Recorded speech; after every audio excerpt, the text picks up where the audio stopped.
കരുവന്നൂർ കള്ളപ്പണ ഇടപാട് കേസിൽ ക്രൈംബ്രാഞ്ചിന് തിരിച്ചടി.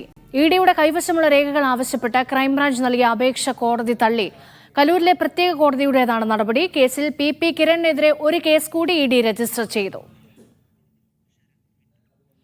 വിവരങ്ങൾ നൽകാൻ എസ് ശരൺ കൊച്ചിയിൽ നിന്ന് ചേരുന്നുണ്ട്. ശരൺ, എന്താണ് ഇപ്പോൾ ഉണ്ടായിരിക്കുന്ന കോടതി നടപടി? രേഷ്മ, കരുവന്നൂർ കള്ളപ്പണ ഇടപാട് കേസിൽ ക്രൈംബ്രാഞ്ചിന് തിരിച്ചടി നേരിട്ടിരിക്കുന്നു എന്നുള്ളതാണ് ഏറ്റവും പ്രധാനപ്പെട്ട കാര്യം. നേരത്തെ ചില കാര്യങ്ങൾ ചൂണ്ടിക്കാട്ടിക്കൊണ്ടാണ് ക്രൈംബ്രാഞ്ച് കലൂരിലെ പ്രത്യേക കോടതിയെ സമീപിച്ചത്. അതായത് ഈ കരുവന്നൂർ